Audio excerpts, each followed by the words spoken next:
Hey everyone, this is Paul Gale from paulgalenetwork.com, and thank you for joining me today for video game news. It is September 20th, 2020, and these are the top stories of the day.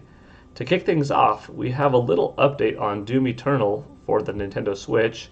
As you know, the PlayStation 4, PC, and Xbox One versions of this game have already been on the market for several months, and the Nintendo Switch version kind of fell out of topic. But fans still want it, and it's good to know that it's still being developed and progress is coming along nicely. Doom Eternal's executive producer, Marty Stratton, provided an update, and he said that the Switch version is very close to being finished, and it will be shown off in the not too distant future. So that is good to hear, and we appreciate Marty's update because a lot of us really want this game on Nintendo Switch from a couple of points of view. One, it's neat to see just how far the Nintendo Switch can be pushed and just how far folks like Panic Button are able to get on the system. This is a graphically intensive, fast, modern game. It's a 2020 title that released in March alongside Animal Crossing, actually. And when you look at on the specs side of things, Nintendo Switch versus PlayStation 4 and Xbox One, you can see how the other platforms are significantly more powerful. Yet, when you have these modern games turn out so well on this little Nintendo Switch platform, it's really impressive. So from the spec side of things, the curiosity side of things, we really want to see what it could do. But more importantly, we also want to play it in portable mode. I have Doom Eternal running on my Xbox One X, and it's fantastic. But I'm willing to buy it again if it's running well on Nintendo Switch because I like the game enough that I wouldn't mind having it in portable mode, being able to take it on the go, and that's what a lot of people also want out of it. I'd say that as long as it's 30 frames per second, locked, and is able to achieve 720 to 900p in docked mode, I'm cool with that. So what does the very close to development mean and soon we'll be seeing something? Well, very close could be, it's 3 months out. The release date could be a surprise December release date, maybe in early 2021, hopefully the former, not the latter. And when would we be seeing it? That soon could be a Nintendo Direct Partner Showcase. We have been getting them at a pretty consistent rate, especially in the later half of the year since they have been implemented. So I wouldn't be surprised if this game pops up in some kind of direct showcase in 2020. Whether the game comes out or not remains to be seen, but I think it's reasonable to expect to see this game sometime this year. We have 3.5 months left, but time will tell.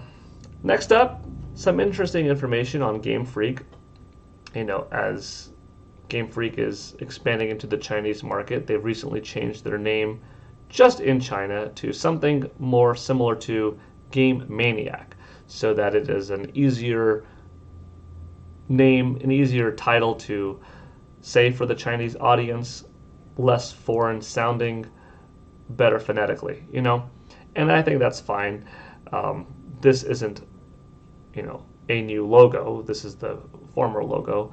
But in the Chinese market, when you see Game Freak, usually attached to Pokemon, for instance, it'll be in their own characters as something close to Game Maniac. Simple news, small news, but impactful enough that I felt that it was worth mentioning today. Next up, you know what this is, right? This is your new dog-like companion from Monster Hunter Rise coming out for Nintendo Switch. And why am I showing you it? Because clearly this is a stuffy, a big stuffy in fact, a 55 centimeter long by 30 centimeter wide stuffy. Yes, it's going to become available to pre-order from Japan. Nintendo Soup, fortunately, is offering the Palamute big plush on their store because this is a Japanese store item on Capcom's eShop over there. And as you can see here, it's going to be $170 US. Nintendo Soup is handling the Palamute. They have some other photos in here. You could see this lady's clearly having fun time playing Nintendo Switch, although the screen appears to be off. Maybe she's getting ready. And you can see some pretty good detail, nice fur. It's pretty big, it's pretty expensive, but you also have to consider shipping is going to be challenging, but that's coming from eCapcom Japan. And if you're interested, like I said, just go to nintendosoup.com, and this will be coming out in March of 2021, right alongside the March 26th release date of Monster Hunter Rise, in fact. So that's kind of fun. I know a lot of people are looking forward to Monster Hunter Rise. That was probably the biggest thing that came out last week during that Nintendo Direct Mini Partner Showcase.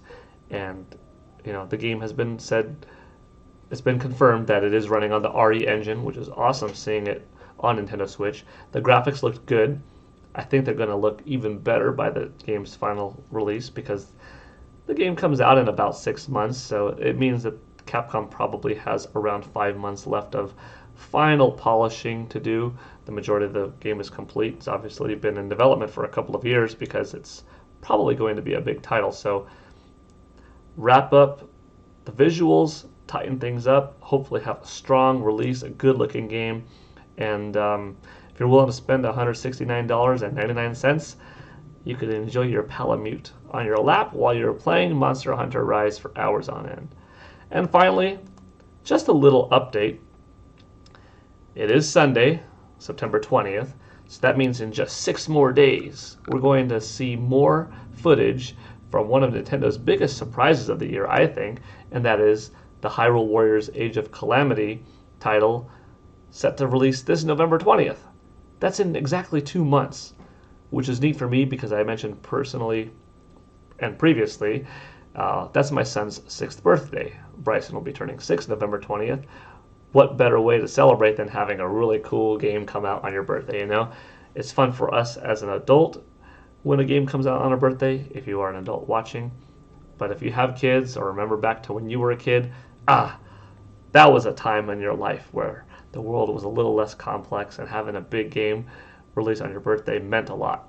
And you know, my son and daughter are already fans of the Legend of Zelda franchise, so this is particularly cool, especially because Godzilla vs. Kong's release date was supposed to be November 20th, and that got pushed back to May 19 of 2021. So expect to see some cool new updates on Age of Calamity on September 26th, next Saturday. I'll be covering that, whether it's a 15-minute presentation or what have you.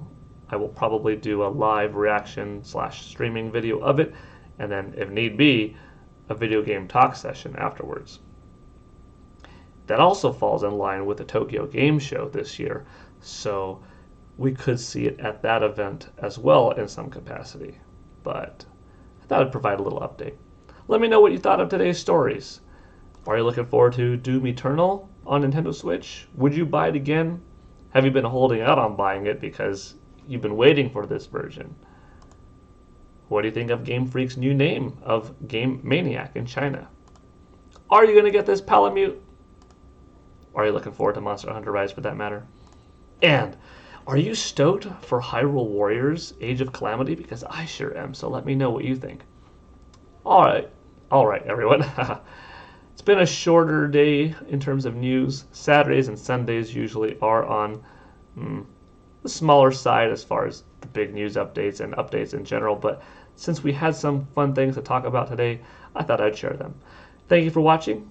This is Paul Gale Network signing out. Hope you all have a good rest of your weekend, and I will see you tomorrow for probably a longer, more traditional video game news. Okay, take care. Bye.